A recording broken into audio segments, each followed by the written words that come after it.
Welcome back to the Wingspan Podcast, episode 49. I'm Doug Barak, joined by my co-host Chris Mahala, Nets Daily, and our special guest. He's the founder of the Nets superfan group, the Brooklyn Brigade. We welcome Ubong, Bobby, our guy Bobby, Edemeka to the podcast. So thank you for taking some time out of your day to join Doug and I. How are you doing, man?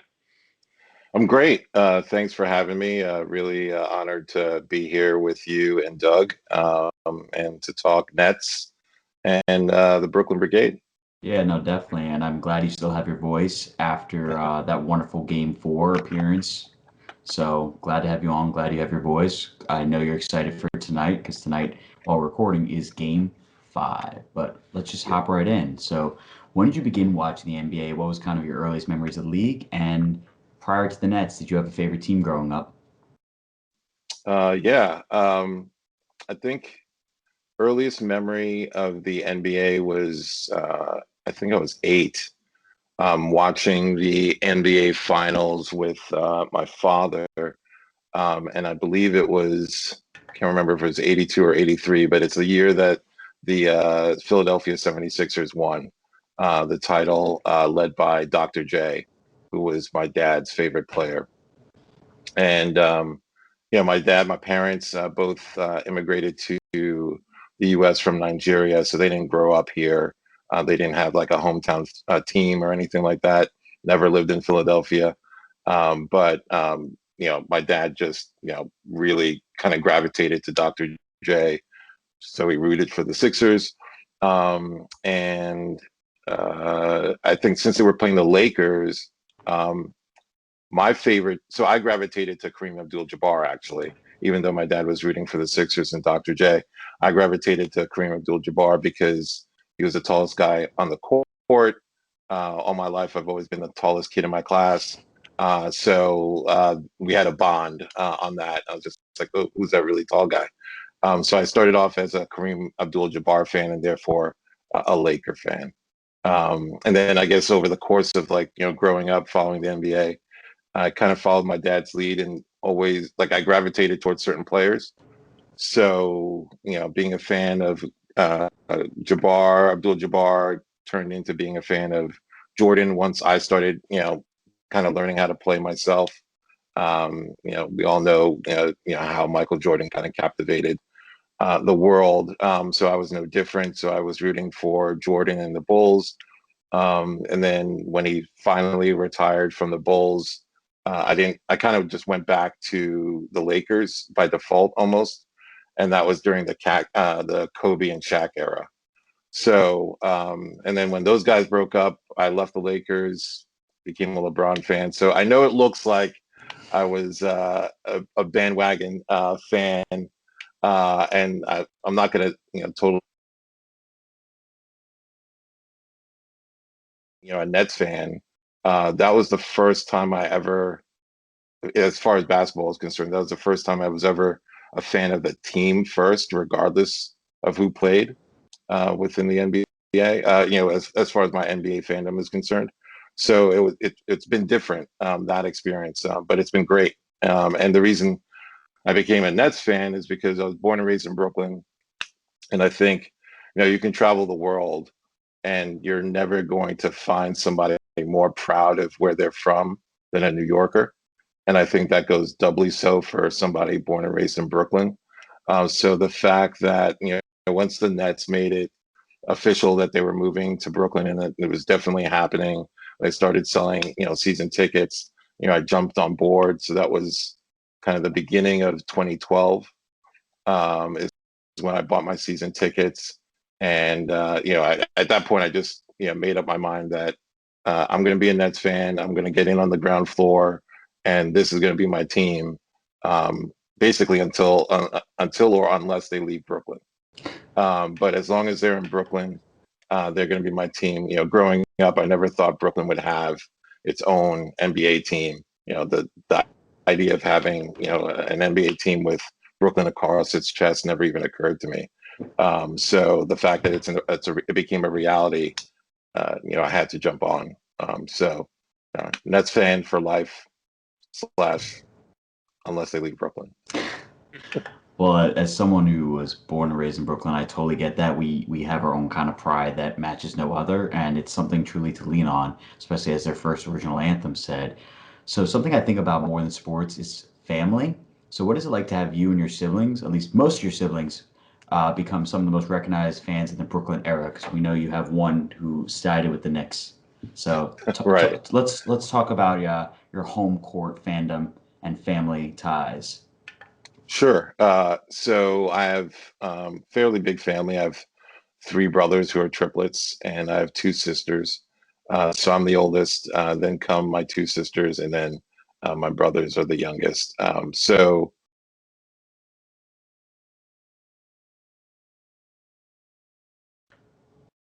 very recognizable Brooklyn Nets fans. That definitely applies, I believe, most to my brothers, my triplet brothers. For me, I'm pretty camera shy, to be honest. Much more comfortable being behind a camera than in front of one. I've recently taken up photography as a hobby, so that's especially true. I love being behind a camera. In front of a camera, not so much. But I try to push my boundaries here and there. Well, we're glad to have you on. Um, yeah, so I think for seeing how recognizable my brothers are, I mean, they totally embrace it. They love it, and it's fun for me to witness it. So that, that's great. And they've been part of my Nets fandom journey from almost the beginning. They were coming to games. When I bought season tickets, I originally just bought two because at that time, my brothers and the sister who's a Nets fan, they weren't really basketball fans, to be honest. So I didn't really expect them to want to come to games all the time or whatever. But after coming to a couple games, they just totally fell in love with the Nets, with the Barclays Center experience. Started making friends with a lot of the staff at Barclays Center, and kind of going to your point, Doug, about family. There was definitely that family vibe, just even amongst staff at Barclays Center. So, point is that my brothers and my sister just fell in love with the whole experience, and I went from 2 season tickets to 6 season tickets. At one point, I had 6 because I was still holding out for the other sister, but she's pretty dyed in the wool in terms of her Knicks fandom. But when the Knicks and the Nets aren't playing each other, she roots for the Nets. So the Nets are her second team. She's never going to root against Brooklyn unless they're playing the Knicks. That's I can pretty live with fair. that. I can live with that. Well, we love to see them. I can't wait to see them tonight. Um, you know, Speaking of family, I know Chris has got some big topics about how you kind of created your own family within the Nets organization as well. Mm-hmm. Yeah, so the Brooklyn Brigade was founded in 2012, as we all know. So let's walk through the origins of the Brooklyn Brigade. So what inspired you to create the brigade? What were like those early years like of forming the brigade and kind of grab an audience? And then did you ever expect the brigade to become what it is today? So I guess maybe the first part, kind of walking through the origins a bit. Um, I guess quickly or briefly. I don't want to go too long, but briefly. I guess the first idea started from going those first few games, that initial season, that inaugural season in Brooklyn. Um, I was psyched that the team was there. The arena looked great. State of the art. Everything looked amazing. But when the game started, it just seemed like the kind of crowd atmosphere was lacking a little bit, which I think makes sense, right? You've got a team that, although not a new team, it's new to this area, rather, and we can admit it. Like New York City has been a Knicks town for 60 plus years. They basically, the Knicks had a 60 plus year head start as the sole NBA team in this city, like located in the 5 boroughs. So it's not, you're going into the heart of kind of that Knicks fan base and bringing another team into it. So I think that crowd initially had, a lot of people that didn't have they didn't, at least from my estimation, didn't seem to have a significant emotional investment in the team. Obviously, there were some, Nets fans there, some hardcore Nets fans there, but there were a lot of people who were just, bought tickets to the latest, entertainment offering in New York City. A lot of tourists, and Anyway, long story short, I thought the crowd atmosphere was lacking a little bit. So I thought that a solution to that would be, okay, well, let's get more people who are, deeply committed to this team, emotionally invested in this team.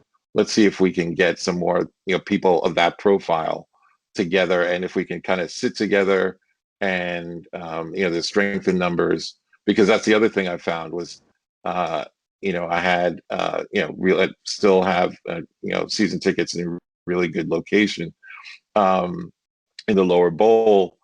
And what I noticed was when I got really loud during the game, chanting defense or whatever, people around me would look at me like I had three heads. And that would make me not feel comfortable continuing to cheer. So I'd get quiet. So I knew that if I had more people like me around me, then that wouldn't happen, or I'd just feel more comfortable continuing to cheer. So that was kind of my concept. And the idea specifically for kind of the Brooklyn Brigade, it didn't start off with me thinking, oh, let me create this group that would, endure for 9 seasons running and all that. It was basically supposed to be kind of a one-shot thing at first. And the inspiration I got was from reading Nets Daily, which I had started reading before the Nets got to Brooklyn, just to learn more about the team. And, I'll admit it, I personally didn't know Nets fans. Like none of my friends were Nets fans. So I wanted to, to find people to come to the game with me. I had to go to where the Nets fans were, and the Nets fans were on Nets Daily. And through my research on Nets Daily, I learned about, and forgive me because this is before my time, and so I may get details wrong, but it seemed like there was something that was called the Loud and Proud section in Newark at the Prudential Center. And from what I read, it sounded like a couple of Nets fans who are also, Nets Daily readers, basically interacted with the ticketing department for the Nets, who are still in New Jersey, and created like some ticket offering. And there's like some section with, I think, discounted tickets maybe, which they call the Loud and Proud section. And that's basically all I knew. And I knew that they weren't, that Loud and Proud section wasn't being transported to Brooklyn. So that's basically what I knew. So it sounded like a cool idea having, this group of, fervent, hardcore Nets fans sitting together, getting loud, being proud of their team, all that. That sounded great. I was like, that's exactly what this Barclays Center experience needs. And so, picked a game. It was November 2012. Can't remember the exact date, but we were playing the Clippers. So I picked that date as, okay, let's try. I made a fan post on Nets Daily, asking if there are, 20 people or 19 other people that would want to kind of be part of this quote unquote self-made Loud and Proud section. So at the time, what I ended up doing is I went to group sales and bought 20 tickets and offered them for free, because I thought if I tried to charge for it, people might think it was some sort of scam, because nobody knew who I was. So I offered them for free, and luckily, 19 other people decided to take a chance and show up, and we had a great time. The Nets were not favored to win that game. It was during the kind of heart of the Lob City days. So you had Chris Paul, Blake Griffin, and DeAndre, ironically, on that team. And the Clippers were leading. It was a close game. We had like an iconic moment during that game where game was kind of in the balance. Blake was on the line in the fourth quarter, and one of our members started chanting, overrated, overrated. And, it took hold in our group and eventually took hold in the whole arena. Blake missed both free throws, and the Nets went on to win. So it was an amazing game, amazing experience. And like I said, it was kind of supposed to be a one-off, but because we had so much fun, I was like, all right, let's try this again. And kind of kept that up through that first season. I think we ended up doing like maybe between 12 and 15 games that regular season, where I was buying all the tickets and distributing them. And then that carried on into the playoffs against the Bulls, which we unfortunately lost in game 7. But overall, just tremendous experience, and kind of carried that into the second season, where the Nets were in Brooklyn, and kind of did the same thing over again. I'm not sure how many games, but also carried into the playoffs when we beat Toronto, eventually lost to Miami. And yeah, maybe I'll just pause there for a second. But that Toronto series ended up being kind of pivotal in terms of how the Nets organization interacted with us and ultimately embraced us. But maybe I'll just pause there. Mm-hmm. Well, that's all good stuff. So, and that there were some great stories that obviously I haven't heard about since, and we've talked in the past about the Brigade and its origins. So it's really cool to hear. And to piggyback off that partnership with the Nets, how do you think that's evolved since obviously the inaugural season? So obviously it's grown, but can you just talk about what have you seen in that partnership and that relationship? Sure, I'd say, I mean, things have evolved incredibly well from my perspective. I'll confess, the first couple seasons were a little rough going. Um, there were pluses, there were huge pluses, which were, after that first game, Bob Windrum, net income, was kind enough to write about that experience, or I'm not sure if he authored the article or not, probably, but there was an article in Nets Daily kind of chronicling that first game, which again, at that time, we didn't know it was going to be the first one. Like, for all I knew, it was going to be the only one. But they chronicled that experience, and a woman by the name of Irina Pavlova, who at that time was running the holding company, the United States holding company for Mikhail Prokhorov's interest in the Nets, ownership of the Nets. So it's my understanding she read that article and was kind of moved by, this kind of organic fan group developing, and reached out to me through Bob. Basically, just wanted to meet me and kind of hear more about what I did and potentially what I would continue to do. So she jumped on like literally kind of immediately, as did Bob. Really, I guess both moved by what we had put together.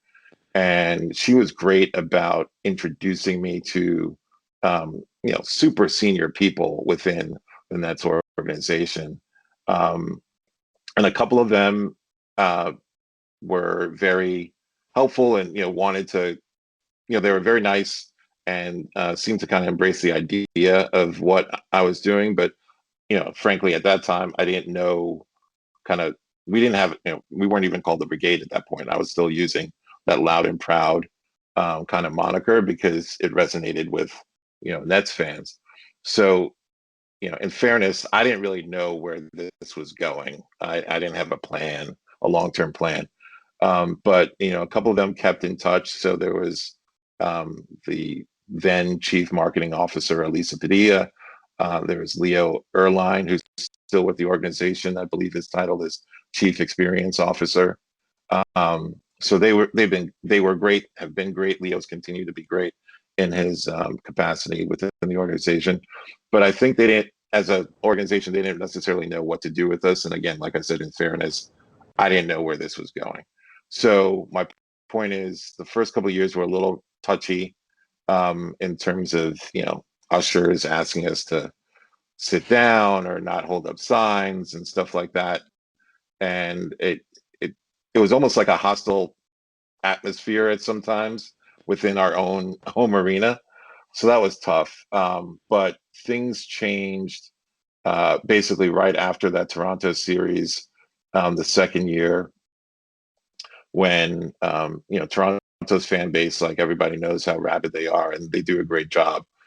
And there was an incident where the then in-house reporter for the Nets did a Twitter takeover. So he took over the official Nets account and basically used the official Nets account to chastise the Brooklyn Nets fan base in comparison to the Toronto fan base, basically saying that they're a better fan base than us. So as you'd expect, that served as something of a lightning rod, I think, within the kind of Nets Twitter community. So we had a lot of pushback, and kind of myself, others tweeted back, basically kind of talking about some of the instances where we've been met with resistance and showing our own fandom for the Nets. And particularly during that series, there were times where we were told to sit down, put our banners away, while Raptors fans continued to have the Canadian flag and their own signs up.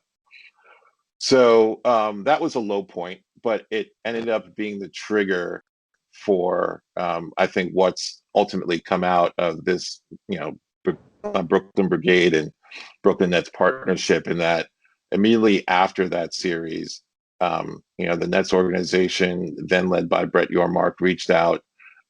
They had a private reception for us, and basically just wanted to express how much they appreciate our fandom, appreciate our energy, our positivity, and they wanted to one, reward that, acknowledge it, and then see how we could kind of work together going forward. So just in the interest of time, to speed up the story, basically we went from being kind of hassled by ushers to a private reception to the next season. They carved out a couple of rows in section 114 where we could buy tickets. We would all be together. And that was kind of the beginning of what's ultimately turned into the BK Block, which is now, an entire section. At first we had, like 2 rows, maybe 20, 30 seats. And now we've got an entire section, which is, nearly 100 seats, that is dedicated to, the loudest, most energetic, hardcore Nets fans in the building. And most of those people in the block are Brooklyn Brigade members. Mm-hmm, mm-hmm. So, and then to just follow up for a little bit on the BK Block and the Brigade connection, can you dive deeper into that connection and talk about, the similarities between the two, or is there any differences between the two?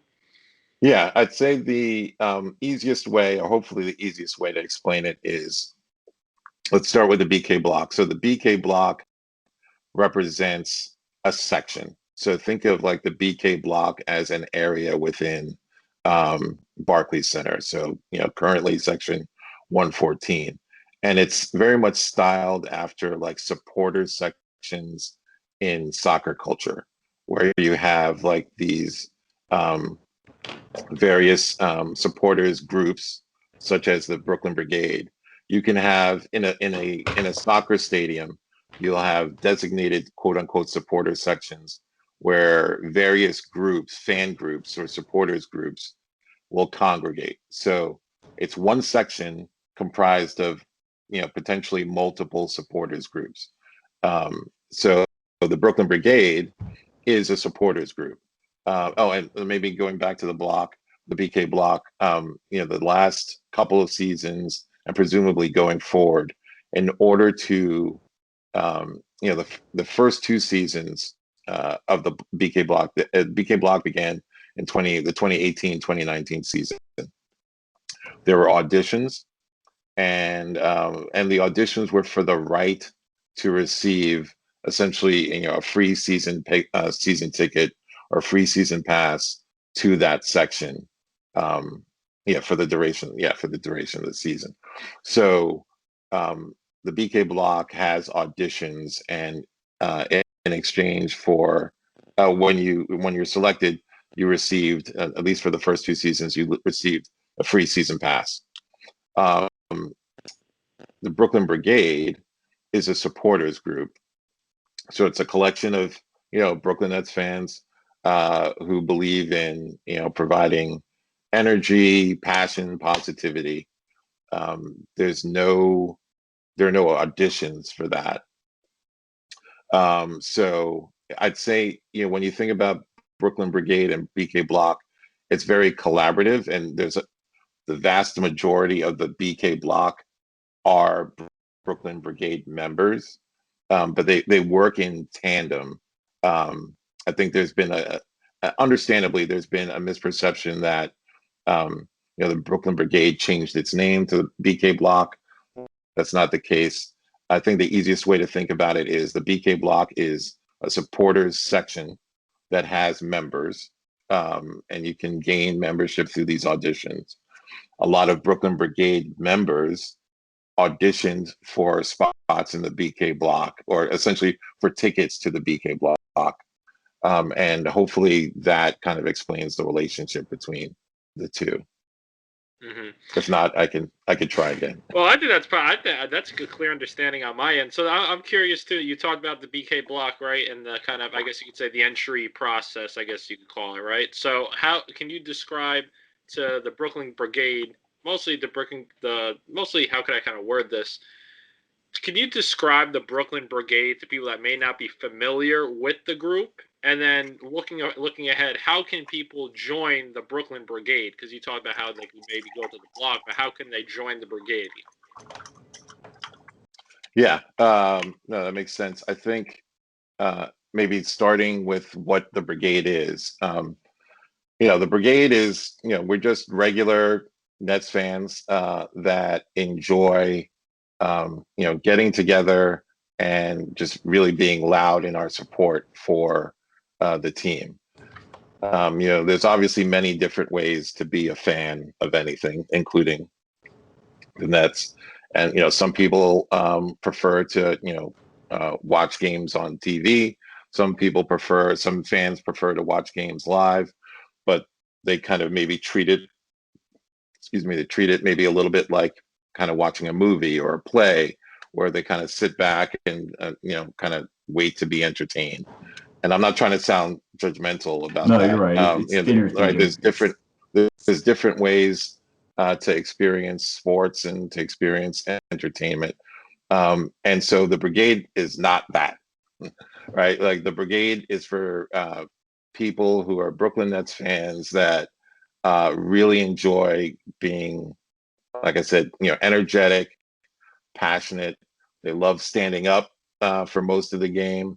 They love chanting, basically on every possession, whether in support of the Nets or, against the other team. We love coming up with, funny chants to say. And it's also a bit of like a social experience. I'd say that particularly, like I said, we're going on 9 seasons now, or we're in our 9th season, going on 10. Next year will be our 10th anniversary, along with the 10th anniversary of the Nets in Brooklyn.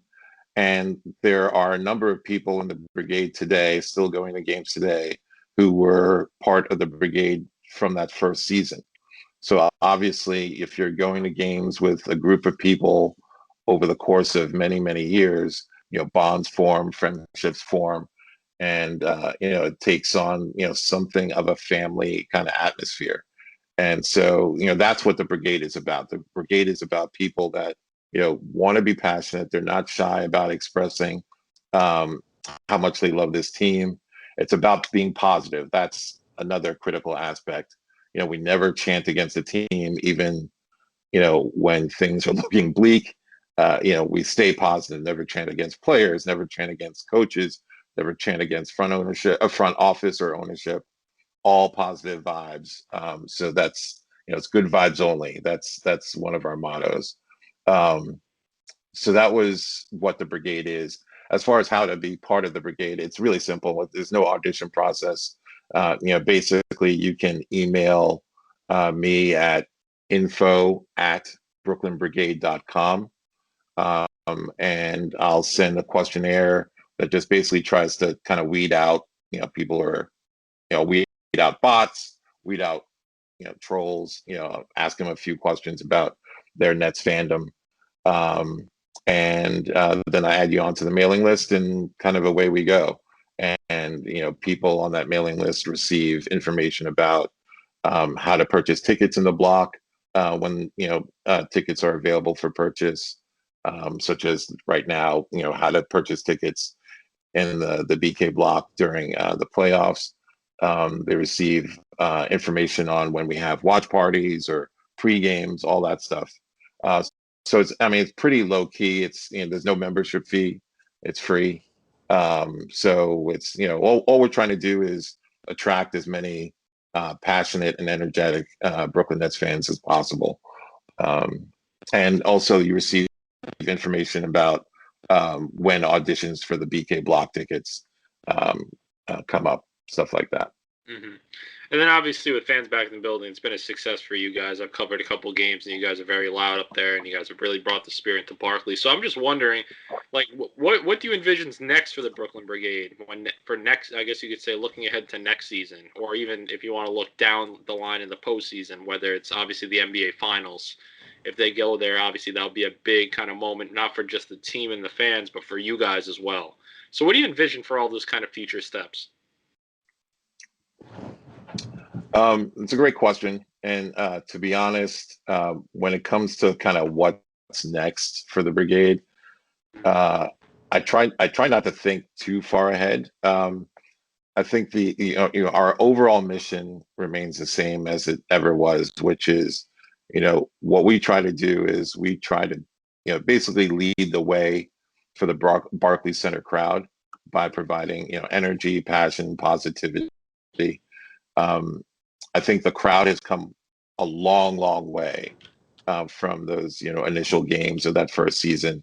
And I think, what we've seen since fans have been back this season, and particularly during the playoffs, is a testament to that. The atmosphere for, games 1 and 2 against the Celtics have just been off the charts, like amazing, exciting. So, I think for the Brigade, we want to stay on mission, which is to provide that, energy, that positivity, kind of be the spark plug for that Barclays Center crowd. So I think that will always be the case. And I think for me, I guess, so when I think about like what would mean success for the Brigade, it's continuing to do that, being unwavering in our ability to provide that spark plug for the crowd. And then, I guess having the membership ranks, continue to grow, just so that, even if people aren't sitting in that BK block section, even if you're not sitting specifically in that section, but you're sitting in other parts of the arena, for there to be more and more people in that arena that have that same Brooklyn Brigade philosophy, such that somebody sitting in another section can be loud and proud with their support of the Nets and not have people turning around looking at them like they've got 3 heads. So to me, that's what success would ultimately mean.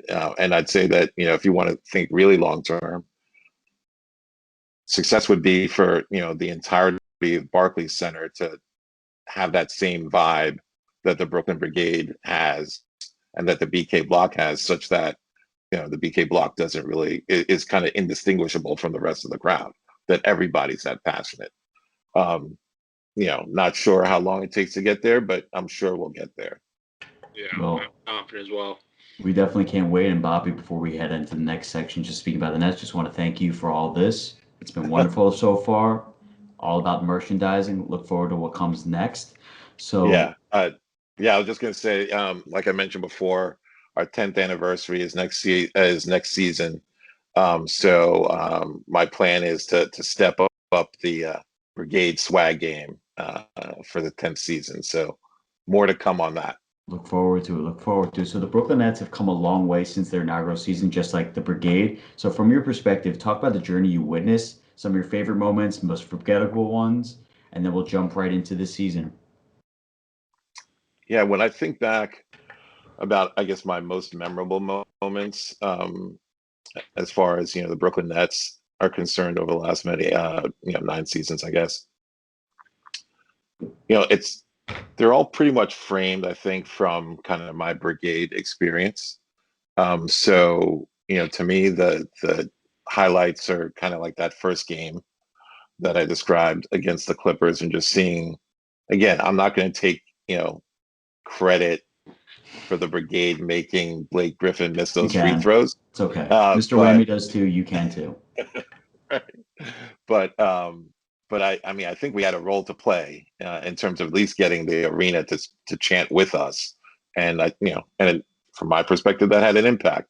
So that was kind of when it occurred to me, like, just how much of an impact. Like, it was 20 of us, right? It was only 20 of us, and we were able to do that. So that's what really kind of, light bulb, over the head. It's like, whoa, like, we can have an impact here.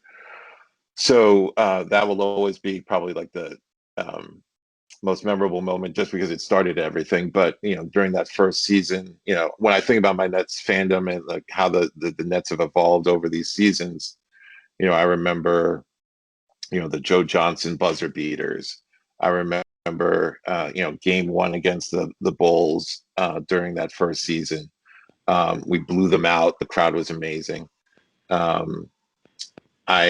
remember the 18-19 season, and particularly the turnaround that we had the second half of that season, going in with, like, super low expectations.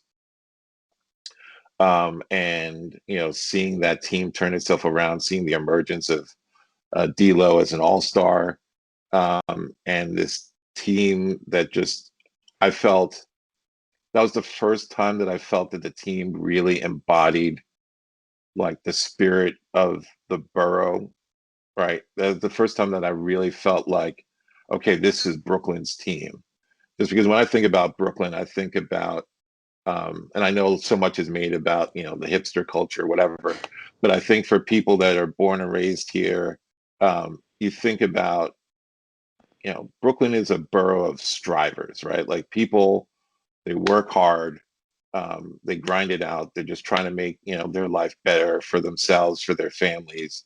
And it's like a one day at a time sort of thing. And I felt that team, that 18-19 team, just really embodied that. Like, we didn't have any, all-stars. Like, we didn't have anybody that was an all-star before. We had low expectations. It was kind of a ragtag bunch, it seemed, from the outside. And they made it work, and they came together, and they worked hard together, and they never gave up. That was the thing that signified that team to me, was that it didn't matter how much they were down. Like, they never threw the towel in. Like, they just ground it out. That whole Brooklyn grit vibe was real to me. Like, it wasn't marketing. And I feel like this team, going from that team to now a team with, 3 future Hall of Famers. So we went from that team, that 18-19 team, to free agency, Kyrie and KD signing on, to now with the Harden trade, 3 future Hall of Famers. It almost doesn't seem real still. But what I love about this team is, not only do we have that kind of transcendent talent on that roster, but I think we've still maintained a lot of that Brooklyn grit vibe. I think that, yeah, every so often we'll have games where, the effort could have been better, but I feel like those games are very few and far between. And when we do have those games, the bounce back is huge.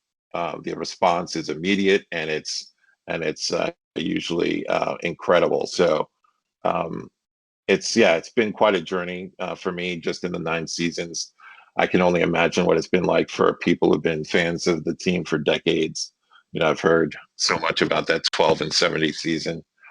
I'm glad that's before my time, and I didn't have to suffer through it. But we've come out the other side. And I'd say even during the Brooklyn years, we've obviously had some lean seasons. But the upside of that, particularly when I think about the Brooklyn Brigade, is during those seasons, like, we still had the Brooklyn Brigade was still there. We still came to games. We still cheered. And I think, well, I know that made an impact on people in the organization, including Sean Marks, who would come to where we were sitting during some of those games, during some of those lean years.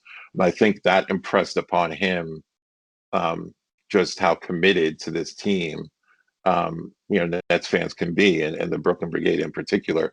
And from what I was told in terms of the ultimate creation of the BK Block section, Sean Marks was pivotal in that. And I think it's the impression that Brigaders left on him that ultimately made him want to have that sort of presence for every game. Because prior to the creation of the BK Block, the Brigade, we usually did, on the order of like 15, 16, maybe 17 regular season games a season. And now with the BK Block, we can do, 41 regular season games plus, the playoffs. So, even the lean years during this journey have ultimately, had silver linings, and huge silver linings from the Brigade's perspective. Yeah, no, definitely. It sounds like because of the Brigade and the experience it's had on all our lives, it hasn't been really like all those forgettable moments kind of got overwhelmed by the power of that, the positivity you've been talking about. And yeah, we didn't have a lot of all-stars, especially in the 18-19. Like we had DeMar Carroll, but he wasn't your typical all-star at all. So that homegrown talent, homegrown chemistry, similar kind of reflects the Brigade success as well. We're like that Joe Harris, we're like that Dinwiddie, we're like that D'Angelo Russell. We are that homegrown all-star talent, and now we have that, as I call it, superstar remix. It's beautiful.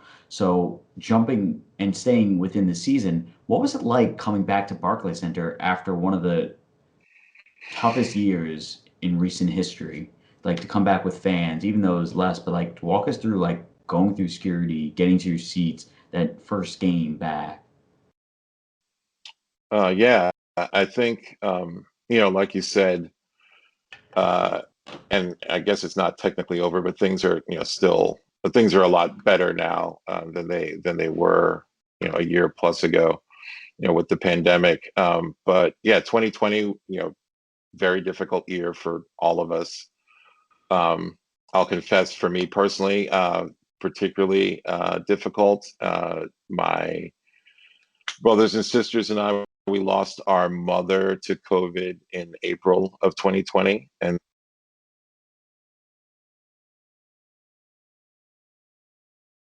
for many years, over 15 years. So we ultimately lost him to Parkinson's just before Christmas. So, during that time period, I'm working from home, and, we're, a lot of things that were normal and routine, changed, right? Like you lost your routines, you lost your sense of normality. So I'd say that, bringing this back to the Nets and coming back to Barclays Center, that was for me particularly cathartic because it was the reestablishment of at least one routine in my life. Going to Nets games, seeing familiar faces, rooting with friends, rooting for the Nets with friends. Yeah, so it was pivotal for me in that experience. Like I ended up coming back to Barclays Center before I went back to my office.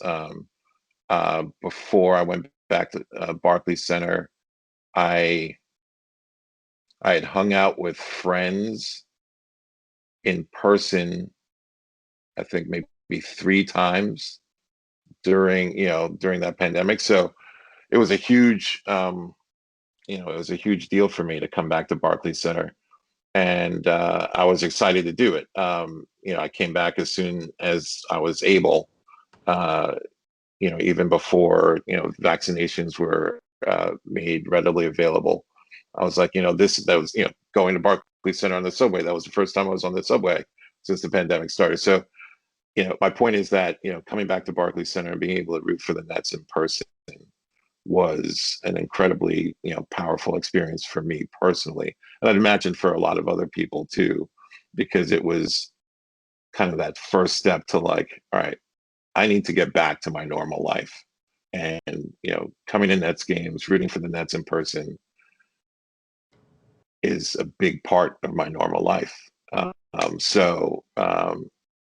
no, it was great, and like I said, seeing familiar faces, being able to watch, ultimately when that wasn't that first game, he was injured, but being ultimately able to watch like Durant play in person finally in a Nets uniform was great. Obviously Kyrie and Harden too, and the rest of the team. I think KD said it. He doesn't think of it as a big three; it's a big 15. And I think that's more than just lip service, right? Like we see how important the quote unquote role players are to this team.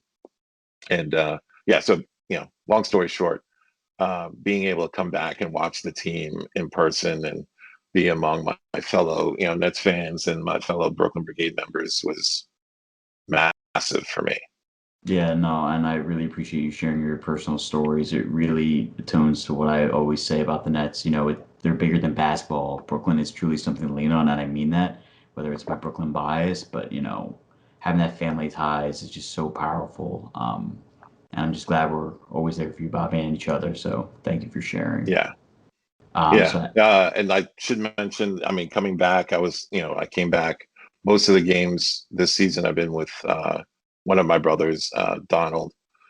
So that was great too. Like, Doug, like you said, how when you think about Brooklyn Nets, you think about family. That's, especially true for me. So being able to go to those games with, a member of my family and my immediate family, and then also meet up with my kind of second, family, the Brooklyn Brigade, being able to combine the two of those things is, yeah, it's been great. yeah, and And jumping ahead, when we went to our first playoff game, we saw so many faces we hadn't seen in a while. It felt like one of those HBO Max reunions. At first, I was comparing it to Friends because we're like friends, but then I thought the way that we greeted each other was like an episode of Cheers. Although I never right, knew the show, I always got the reference. right. So it was really Yeah, so I'm a powerful. little older. I'm a little older than you. So I was watching Cheers when it was first run. I was watching it when there was no such thing as DVRs. But yeah, it's totally like that. I mean, just recently in game two, we had a Brooklyn Brigade member who hadn't been to games with us in many seasons.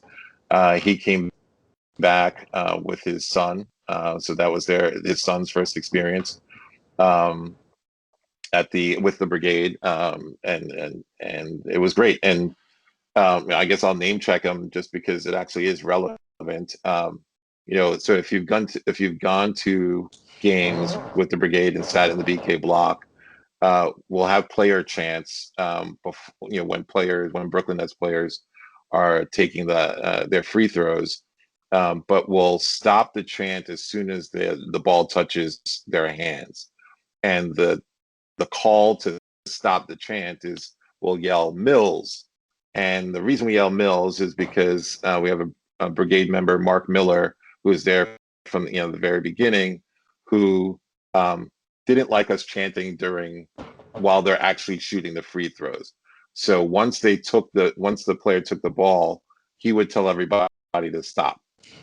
And so when he stopped coming to games, with us, we took up the mantle to make sure that nobody chanted while they're actually shooting the free throws. And so we would yell Mills, and everybody would stop chanting. And you fast forward to our ninth season, he comes back with his son Hudson, and yeah, we're chanting Mills with Mark Miller in the arena with us. So it all comes full circle. Yeah, no, exactly. Once again, bigger than basketball. It's beautiful. So, did you ever expect the Nets? Because right now we're in the playoffs versus Celtics. So, did you ever expect the now infamous blockbuster trade, to be where we are today after that trade with Danny Ainge and Billy King? Like, because the whole vibe was that they won the trade, this and that, um, and it's like who won this, who won that. I see it as they won the trade, but we rose further. They may have won the physical trade, but using the trade kind of as bigger than the actual trade itself, I think we won. But that's just my bias. Call it Nets bias or Yeah, not. I'm with you.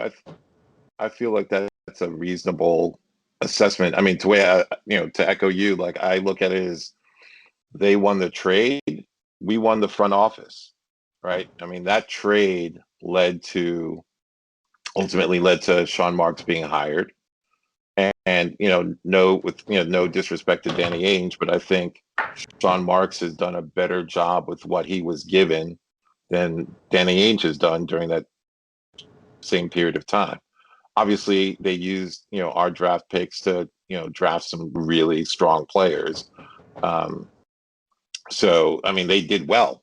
They did well not only with getting more value, more value than the players they traded to us were worth in retrospect. But they've also done reasonably well with at least some of those picks. So, kudos to them. And I don't think they can look back at that trade with any sort of regret at all. And from our perspective, that trade put us in a world of hurt from, a flexibility standpoint. But Sean Marks was able to come in and, kind of turn water into wine. Right. So, and he did it I think he did it in the quote unquote right way. And maybe I shouldn't phrase it that way, just because I think there's so many ways that you can build a team, right? Like you've got at least three main tools. You've got drafts, you've got free agency, you've got trades. There's no one way to build a team. You can build a successful team using any one of those tools or all three of those tools. And it frustrates me when people talk about, our current roster and act like there's something unfair about the way we did it. Sean Marks built this team using any and all tools at his disposal. And ultimately, I mean, the reason we got to where we are today is you had two superstars choose to sign here as free agents. And they did so because of what Sean Marks had done with this team to that point. And then you've had James Harden, push for a trade to this team because of the two superstars, of course. But it all comes back to the building blocks that were set, the foundation that had been laid before that. And, I think that's no different than what other teams do. I don't see people arguing that, how the Lakers have built their teams for decades is unfair. It seems, I don't want to get too cynical old man, but it seems like, maybe amongst like the NBA national media and also some fans, that there are some franchises where it's deemed acceptable for them to do everything they can to put the most successful or the most successful product they can on the court. That's allowed for the Lakers, for the Celtics, for the Knicks. If they do it, it's okay. But if we do it, somehow it's a problem.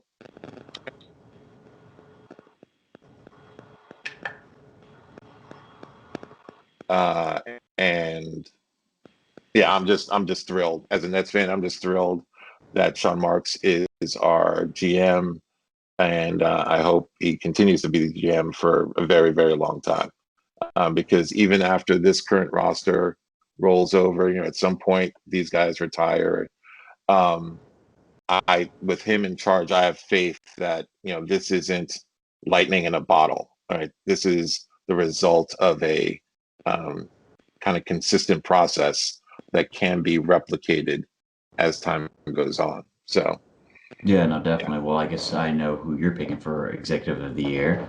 So, to wrap it up before Chris takes over for a little bit. So, after attending 2 home games, can you talk about the energy and emotion of Barclays Center? Like, can you believe it's been almost 2 years since the NBA was in the bubble, and now we're talking about arenas with full capacity across the country. So talk to us about that energy and all that. Yeah, I think, like I briefly mentioned earlier, we started off with, very limited capacity. I guess it was, limited at 10% prior to the playoffs. And it was good to have, it was good to be there, to be able to be there in person.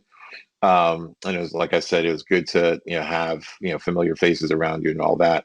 But at 10% capacity and with social distancing between seats and all that, it's obviously a very, very different experience than what you're used to, right?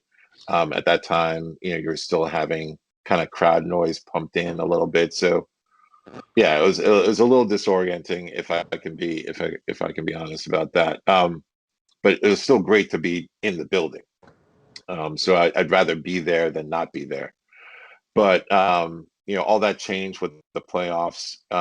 You had the capacity increases allowed by Governor Cuomo, largely on the back of the creation of these vaccinated fan sections, which was crucial to the brigade and the BK block in that prior to that we were kind of spread out across two sections in the upper bowl, but once the vaccinated fan sections were created, we could move back to 114 and all be in one section, kind of shoulder to shoulder again.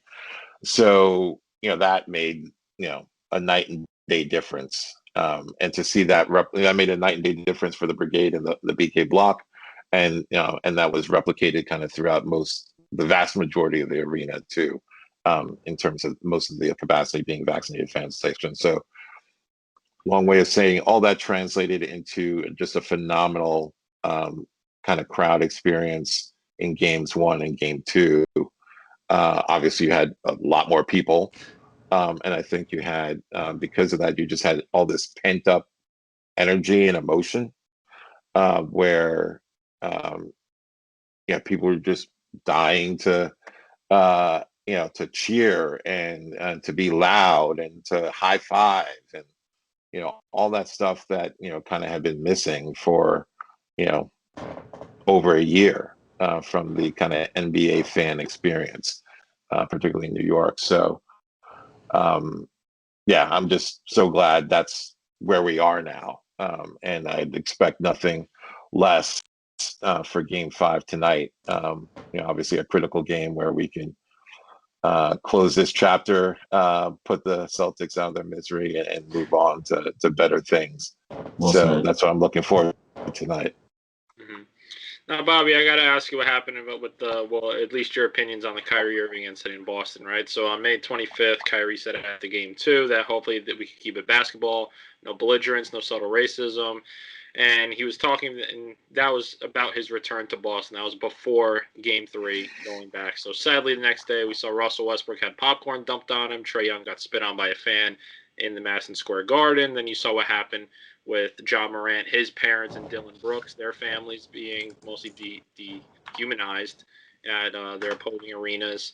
And then, so when you saw, you were at Game 4 when the water bottle was thrown from the fan and everything, and I believe you had a pretty solid view of this situation. What were your viewpoints on that, and how did you kind of see it unfold in your opinion? Yeah, so like you said, my brothers and sister and I were at game 4 and we were sitting kind of behind the Nets bench. So we were pretty close to the tunnel that the Nets were, heading through to go to the locker. So, saw at the time I'm focusing on the Nets actually going through the tunnel. So I didn't see like the bottle being thrown, but I did see the bottle pass by Kyrie. There was already a group of fans there, kind of crowding that area.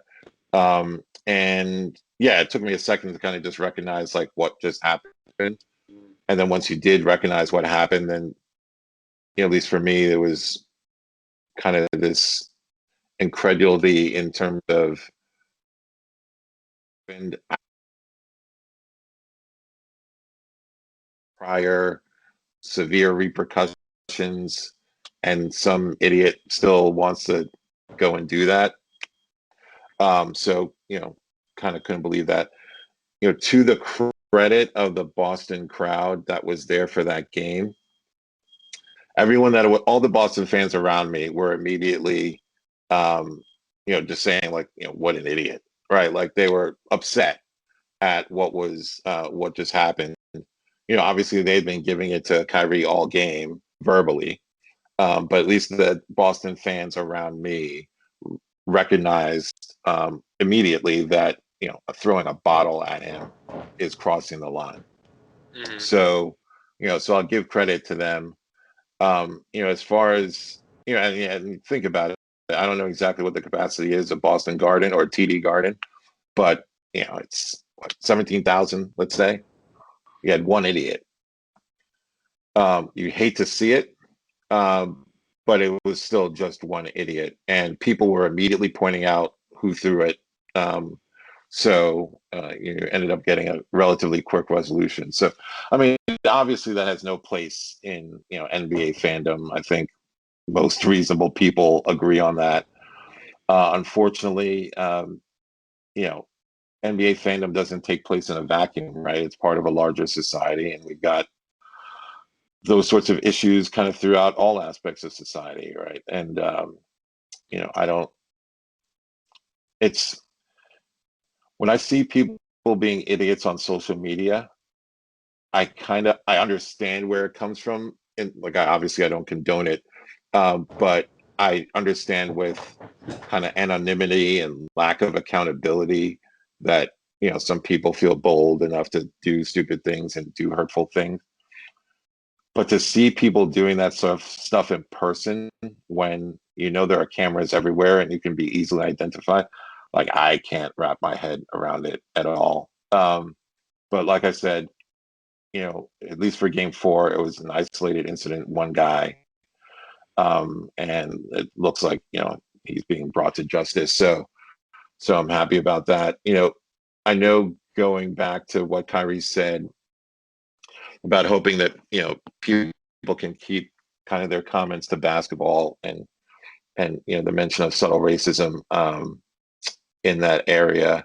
I went to college in that area. So I went to Harvard right across the Charles River from Boston. And granted, it's 25 years ago. But I definitely experienced some of the things that he was talking about. It was a big culture shock for me going to that area from New York, where I was just more used to people of different backgrounds interacting and it not being like a big deal, not being something you thought about. I think Boston, at least back then, proved to be a lot more parochial of an area than I was accustomed to, and kind of people kept to their particular groups and kept to their particular neighborhoods. And when you kind of moved in areas where people that looked like you weren't common, sometimes like things happen. I actually remember I was with my girlfriend at the time, and we went out to a club with a group of my friends, and I was dressed nice, like I was in a suit, and I was standing outside the club waiting for a taxi, and somebody pulled up in like this really expensive like car and like came up to me and handed me the keys as if I was the valet, which I just thought was like, okay, interesting. Like anyway, I was there, like my girlfriend standing right next to me. Anyway, but yeah. So I can see where he was coming from. And luckily, I mean, at game 4, luckily it was just that one guy. There was some obscene chants towards him, the same ones that Trae Young got at MSG. But at least they kept it verbal, I guess. But when the line was clearly crossed with the bottle, the response I saw from Boston Celtics fans, the response I saw from them was the response you'd want to see, which is, okay, that's uncalled for. Get that idiot out of here. Mm-hmm. Mm-hmm. And then I want to get your opinion too, since you're a very, very powerful voice in the fan presence. And obviously, you know how fans react, different sides of fans, momentum of the whole game. So how do you think the NBA could do a better job combating these fans kind of their treatment with players or kind of interfering themselves on the court, whether that's running on the court like we saw yesterday in the Philadelphia Sixers game, or just verbal? How do you think the NBA can combat these issues since it's becoming a rise now? This is 6 and 7 nights. Yeah, that's a great question. I think, like I was saying earlier, unfortunately, some of this bad behavior, some of this insensitive behavior is just kind of systemic throughout society, right? It's not an NBA exclusive problem. So as far as what the NBA can do, I think kind of continuing to do what they've done thus far, which is taking, quick and decisive action against the people that, are crossing these lines. I think just continuing to do that should hopefully be a deterrent. Um, yeah, but beyond that, like I said, I think it's part of a wider issue, and it's one of these issues or one of these cases is one case too many, uh, right? So you want to get it to like a zero, to no instances of this. But I think they're doing a good job so far, and hopefully, I don't know if it's finally being back in the arenas after such a long layoff. That's like kind of getting to the heads of some people. I don't know. They forgot how to act. Um, and hopefully that kind of dies down as we just kind of this return to normalcy progresses. But yeah, I think that continue to do what they're doing is probably the best that they can do, because it's I don't think it's an NBA only problem. I agree with that. Unfortunately. Yeah. Of course. And then, Michael, last question on my part. It's away from fans, mostly just on the Nets. So, what do you feel like this team has what it takes to take Brooklyn to the Nets level?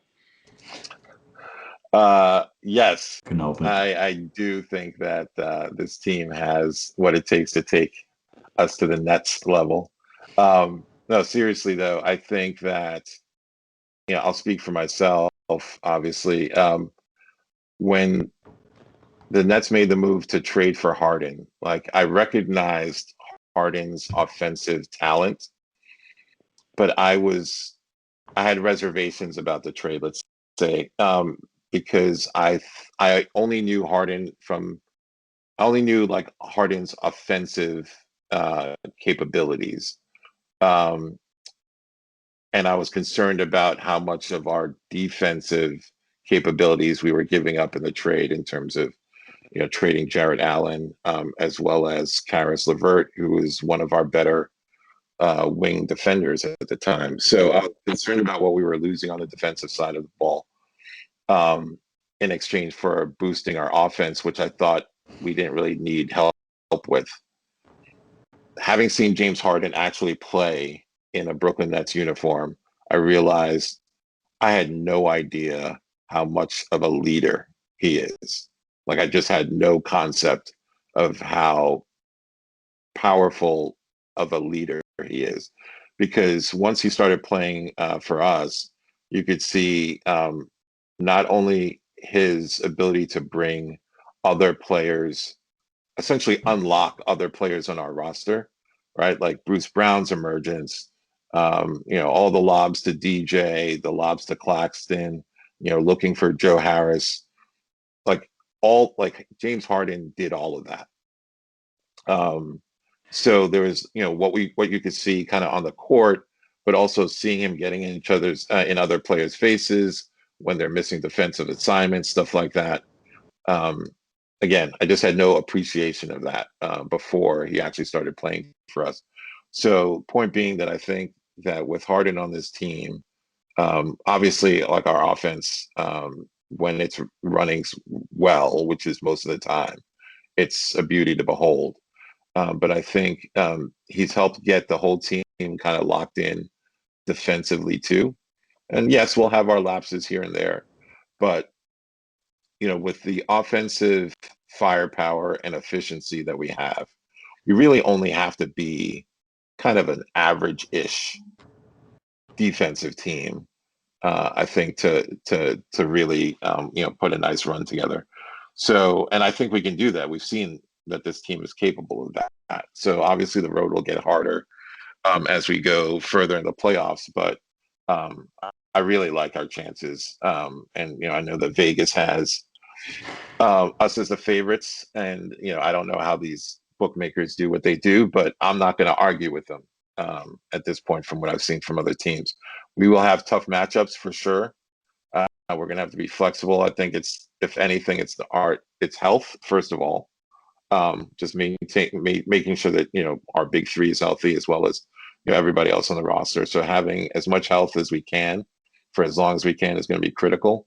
And then how we make adjustments defensively, I think will be critical. But I really like our chances. I'm excited. I'm very excited. It's awesome. Can't wait. And lastly, what is your message? And I know it's a great question to all the fans and media members around the league who say the Nets have no real fans. So, because as someone who's founded a loud and proud group, I'm sure you can't wait to answer this. Yeah, I mean, I'll be honest. I get the question. Like, I understand. Like I talked about when I was mentioning kind of how the brigade got started. It initially, I went to Nets Daily because I didn't know Nets fans like in and around me. But the thing is, like, it's not like Nets fans don't exist. It's not like we don't exist. Maybe other fan bases have like maybe longer histories or more storied histories. We're still waiting for our first NBA championship. So maybe other fan bases get more press and get more attention. But if you know where to look, like for me, it was going to Nets Daily, and I found incredibly rabid, passionate Nets fans, and I was excited to find them. So I think for me, it's a case of, okay, we may not be the largest in number among other fan bases. Because let's remember, I mean, a lot of fan bases grow after as you win things, right? The Lakers have a lot of fans, not because Los Angeles is such a big city, but because, I mean, it is, but they have fans around the world because they won a lot of championships. Like I said, we're still waiting for our first NBA championship. Hopefully there's, multiple championships to come after that. But I think as that happens, you'll see us grow in number. But for what we lack in number, we definitely don't lack in terms of energy and passion. Like I said, I was pleasantly surprised to see how passionate Nets fans were once I kind of discovered Nets Daily. And then, this whole Brooklyn Brigade experience has been, an eye opener. I mean, at this point, my eyes were open 9 years ago, but just being able to go to games and seeing how, again, overusing the word passionate and energetic and just emotional that Nets fans get about their team, particularly the ones who've been fans for decades. So I respect all of them so much. So it's been an eye opener. I think anybody that actually spends any degree of time talking to a Nets fan or being among Nets fans, that passion comes through. So, and you have to be passionate, right? Like for all the lean years that the Nets had in their history, for people to still be fans of that team, decades later, right? Like that doesn't happen by accident. That's because there's an emotional bond that just can't be underappreciated.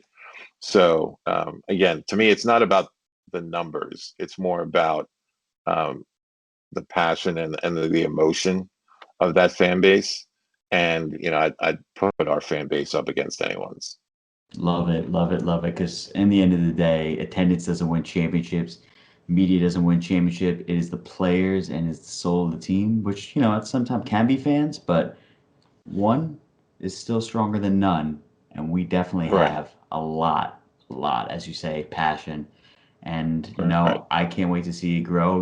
Here's the next decade of the Brooklyn era of the Brigade, and I'm just excited to be a part of it. So just wanted to thank you for putting this all together. Look forward to seeing actually both of you tonight, along with my pops. So just thank you so much for joining us, Bobby, taking time out of your day to join Chris and I, and just plug away, plug in the Brigade, where to find you guys online, and keep the family growing. Sure. And before I give the plug, if I could just say, I guess one, um, I appreciate being on your podcast. I appreciate kind of the attention that I've gotten as founder of the Brooklyn Brigade, but I want to make it clear, like I couldn't have done this by myself. There's so many people who have helped me along the way, and just all the brigade members, right? Like me sitting in that section by myself does nothing, right? So I want to thank everybody, and there's so many people that I could name. I've named a few already. I've talked about Bob. I've talked about Arena, but so many people who have helped me and the brigade get to this point. All the brigade members, particularly the ones who have come season after season after season after season. I'm just so appreciative of the effort, the time, the expense, and the energy that they've put into all of this. So I want just thank you Hey, for no, it's letting me great. thank them. No, of course. And then, Hopefully, Joe and Clara Sai will stand with us in a game sometime soon. yeah, that would be amazing. The brigade contingent that went over to China um, for the preseason game against the Lakers, what, 2 seasons ago now? The 1920 season. Yeah, we actually briefly got to chat with Clara Wusai, and I got to very briefly shake Joe Tsai's hand.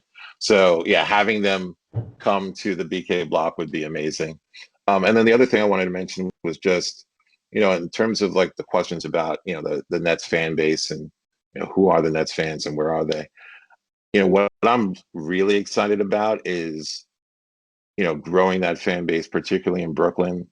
Um, I can only imagine what it would have been like for me to grow up with an NBA team with Brooklyn on its chest. And then on top of that, for them to be as exciting to watch as they are right now.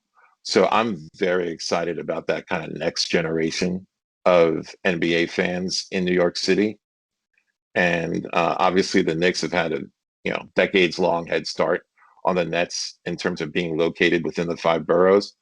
But I really like our chances in terms of growing that fan base in New York City, and particularly in Brooklyn, over the next several years, and hopefully for generations to come. So just wanted to mention that. And as far as where you can kind of interact with the Brooklyn Brigade on social media and online, our website is www.brooklynbrigade.com. The Twitter handle is at Brooklyn Brigade, and the Instagram is the Brooklyn Brigade, at the Brooklyn Brigade. And I think that's it. Yeah, well, very well said, Bobby. Very well said. And make sure that all that information will be in the description below. And we thank you, Bobby, for sharing all that beautiful information to our listeners and viewers. But guys, remember to send over any suggestions, questions, comments, or thoughts on any of our content by sending an email to wingspanpodcast@gmail.com. And do not forget to follow us on our social media accounts. But most importantly, make sure you subscribe to our podcast on your preferred listening service. And as for next time, stay classy, take care, and please get vaccinated if you're able to.